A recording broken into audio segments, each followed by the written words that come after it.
All right, folks, if you finished your test or quiz today, instead of kind of losing a day of learning because we have a sub or practicing something you folks are already good at, I wanted to keep moving forward. So we're going to start our next section in our book. It's section 7-1, so you can find, I think it's page 391 in your book if you want to look. And what it is, it's looking at exponent rules and products of exponent rules, or how to deal with multiplying, okay? Before we get started on this unit, there's a couple words you really should know. Monomial, okay, has mono in it, which means one, okay? So a monomial is made of a number, a variable, or a product, which means we're multiplying together numbers and variables. Okay. These are the simplest of expressions that we've seen. Okay, an example of a monomial would be a solid number attached to a variable, or it could be another number attached to a series of variables. Okay. It can be any of these as long as you do not have a variable in the denominator of a fraction, okay? That would be a non-monomial. So, number, variable, or a product of number and variables are a monomial. Only one piece. If you have more than one piece, then it's going to be a binomial, okay? For example, our linear expressions, 2x or mx plus b, that has an mx, and it has a plus b. That b makes it two separate pieces, okay? That would be a binomial. For now, we're going to just talk about monomials, things that are kind of chunked together, no addition, no subtraction. Okay? You're going to hear of another word called a constant, and I think we've talked about this a little bit in math before. A constant is just a number. Okay? 1/2, 2, 3. It's some solid number without a variable. So the constant in this would be a 2. All right? Usually, with a constant, there is nothing attached to it. So, as we go through these, we'll kind of outline and label which are monomials that have variables, which ones are constants, and which ones are not monomials. So, on your sheet you have 4 examples. I just want to go over these because I think sometimes understanding the definitions works better when we have a couple examples. So in A, we're looking at 10. 10 has only one piece. It is made of a number, a variable, or products of them. So this is a monomial. Okay? It is also, because it's just a solid number, a constant. And constant is just that fancy word that means it is a solid number. Okay? Our second one, we have f plus 24. This is technically 2 pieces since they are separated by an addition or subtraction symbol. So this is not a monomial. It has 2 pieces. Next, we have h squared. Now, if you think about this, folks, technically h squared is h times h. Or we could rewrite it as h right next to h, which again is h squared.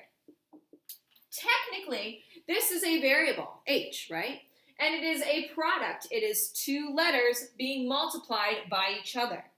So although it has an exponent, it is still considered a monomial, even though it has a power or an exponent, okay? Your last example is just J, okay? J, there's no other pieces added or subtracted to it, so it is a monomial. However, J is not considered a constant, okay? It is not a number, it is a variable. So we're going to put a monomial that is just a variable, okay? One piece that we didn't add up here that we could add up to here, maybe in parentheses or in a circle, monomials never have addition or subtraction, okay? That's not the positive or negative symbol. They can be positive or negative. That doesn't matter. What matters is that there's no addition or subtraction with 2 pieces, because if it has 2 pieces or more, it is no longer a monomial. It is a binomial, a trinomial, or any other polynomial, which means it's more than one piece, okay? Make sure you have these examples written down because on the back of your note sheet, you have a few more that you're going to want to try to figure out and put a little explanation for, okay? Is it a constant? Does it have more than one piece? Is it a monomial with a power? Or is it a monomial that is just a variable by itself? This unit, we're going to focus a little bit more on specific monomials. More specifically, we're looking at ones that have an exponent, okay? Now, exponents have several parts to it. For example, say we have 2 to the 3rd power. This piece of our exponent is called the base. Hopefully this isn't new information. You've heard this before. This piece up here is our exponent. Some people back in the day may have called that also a power, okay? You're in high school now, it is called an exponent. You know in PEMDAS that it's the E, the exponent, but let's make sure we're using that correctly, okay? So, our exponent is 3. What this means is that if we were to solve this, we would have 2 times 2 times 2. Each of these 2's, okay, they're all constants being multiplied together. We call those factors, okay? All of these are factors or numbers that multiply to get us to 2 to the 3rd power, or 2 with an exponent of 3, okay? So in your notes, make sure you have these pieces labeled. You're going to need to know what a base number is, okay? It is that part that holds up your exponent. And you need to know that the factors are kind of the math or the multiplying behind how we get our solutions to these exponents. All right, we're going to spend some time looking at more specific properties of our powers, okay, or our exponents. So we're going to look at product of powers. And what that means is when we have situations, let's just say we have base G to the 5th power. If we are multiplying that by G to the 6th power, there's a way we can simplify this, okay? There's a rule of exponents, the product of powers, that is going to simplify this for us quickly, okay? Instead of me just giving it to you, let's plug in some numbers and kind of see what the outcome is.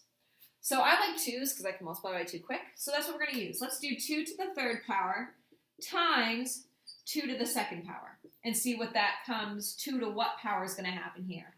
Now, some of you might be thinking 6. It's not going to be 6. I'm telling you right now. So get it out of your head. Don't be expecting it.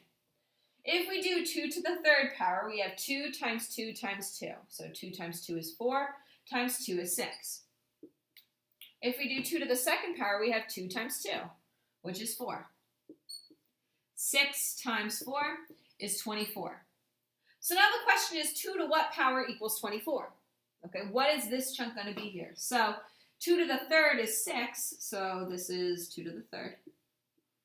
So we're going to continue that. 2 to the 4th then is going to be that times 2, which is 12. 2 to the 5th is going to be 24. This times 12. Okay, so this becomes 2 to the 5th power. What this means is when we multiply exponents that have the same base number, the way we can simplify that quickly is by adding our 2 exponents. So in this situation, we would have G to the 5 plus 6th power, which is the same thing as G to the 11th power. Okay? So if I were to write that in words real quick before we do another example, is when multiplying exponents with the same base,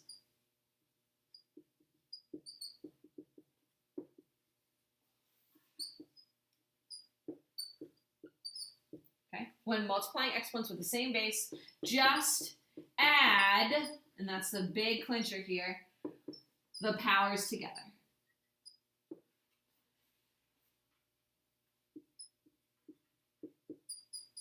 Once we add the 2 powers together, we need to keep the same base and just connect it to it, okay? So for example here, we had G to the 5th times G to the 6th. We add them, 5 plus 6. We kept our same base, G, and it became G to the 11th power. All right, here are 2 examples where we're going to use our product of power rules. In our first example, and this is both from your sheet, okay, we have a base that's a variable, it's n, okay, and we're told to simplify these. We want to get it into simplest terms. We want to combine like terms. Now here, although it's in parentheses, it's implied that they're multiplied together because they're right next to each other. So the way to simplify this is I'm going to take my 2 coefficients first and I'm going to multiply those together. Obviously, 6 times 2 is 12. Next, I'm going to take these 2. I technically have n to the 3rd times, n to the 7th. In my power of products rule, or product of powers, rule, I know that I'm going to take these and I'm going to add them together. Okay, so I'm going to have 3 plus 7. That means I'm going to have n to the 10th power. This is the simplified version. It's that easy. You take your coefficients, you multiply those, you take your same base exponents, add your exponents together, and then tack it onto the same base as before. It does get a little bit more complicated. So let's look at this one where we have two sets of variables. We have p's, we have t's, and we have one, and only one, coefficient. Essentially here in front is a coefficient of 1. I'm sure many of you figured that already. So like here where we did 6 times 2, we are going to do 3 times 1. It's implied that that one is there, which is going to give us a product of 3. Next, we're going to look at our base p's. We have p and a p here. Hopefully you know, even if it's not written in, p is to the power of 1. So we're going to add together 1 and 3, which gives us 4. We then have t's. We're going to look at those. We have t to the 3rd power and t to the 4th power. It's going to be 7. Hopefully you were thinking that, waiting for me to say it. And then this is our answer. 3, p to the 4th, t to the 7th. Again, the product of powers is very easy. If you are multiplying two numbers with the same base, you just add their two exponents together to simplify it. The next property of exponents that I want to take a look at is power of a power. Okay? And what this means is that we have some number that is being raised to a power, and then outside of this number, we're raising it to another power, and maybe even to another power after that. Okay? The way that we go about solving these is very similar to the other one. There's like a shortcut to it. When we had n, the base of n with a 2 times the base of n with a 3, we added those. That is our product of powers rule, okay, because product. Here we have a power to another power. And what we do here, just to sum it up nice and quickly, is we're going to take that base number, we keep it the same, but we're going to take our two exponents, we're not going to add them this time, we're not going to subtract them, we are going to multiply them together. So this, if we were to simplify it down, would be n to the 6th power, 2 times 3. So let's look at the example that you have on your sheet. It says simplify, it doesn't say solve, you don't have to go all the way down to the solution. We have 2 to the 3rd power, in parentheses, squared, and then in parentheses again, it's bracketed to the 4th. So we're going to take our base number, 2. That does not change. It didn't change with our other property either. We have an exponent raised to another exponent, a power of a power. So we're going to do 3 times 2, which is 6. We still have this 4 outside of that. So our last step, we have an exponent to another exponent, is going to be to simplify that. 2 to the 6 times 4, which is 24th power. Okay, and that would be our solution. If you have a power of a power, meaning two exponents right next to each other, okay, you multiply those exponents, 3 times 2 times 4, and that gives you your simplified exponent. That one's pretty easy too. Both of them are easy, but also very easy to confuse.